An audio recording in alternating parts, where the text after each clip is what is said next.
एक बात नहीं समझ पा रहा हूँ कि पहले की सरकार के समय 1962, 1965, 1972 की भीषण लड़ाइयाँ हुई। देश पोलियो, प्लेग, हैजा, टीबी जैसी भयंकर महामारी की चपेट में आया, लेकिन सभी का मुफ्त में इलाज हुआ। मुफ्त में पूरे देश का टीकाकरण हुआ। लोगों ने उन सरकारों पर खरबों के घोटाले के आरोप लगाए। कहा गया कि काला धन विदेशों में भेजा गया।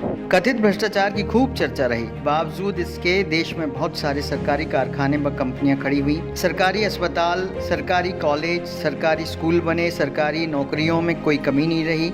लोगों को नौकरियां दी गई। जो व्यक्ति इंटर मैट्रिक पास कर जाता था उसे घर से बुलाकर नौकरियां दी गई। तनख्वाह में कोई कमी नहीं रही। भत्ता हर वर्ष लगातार बढ़ता था। महंगाई भत्ता 131% तक दिया गया।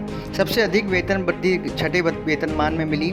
सरकारी कर्मचारियों को पेंशन दिया जाता था। देश की जीडीपी 10% से ऊपर थी। आखिर तमाम घोटाले और भ्रष्टाचार से घिरी सरकारें यह सब कैसे कर लेती थी, जो दिव्य महापुरुष की सरकार नहीं कर पा रही है? जबकि वे विदेशों से काला धन वापस ले आए। नोटबंदी से भी देश का काला धन वापस आ गया। जीएसटी से सरकारी खजाना भर गया।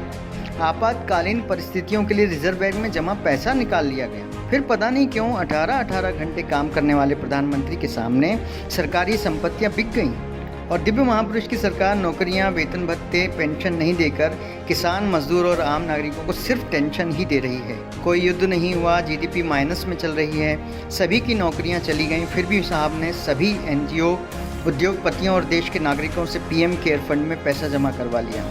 उस पैसे से क्या कार्य हुआ, किसी को नहीं पता। देश में बड़ी अजीब स्थिति बनी है।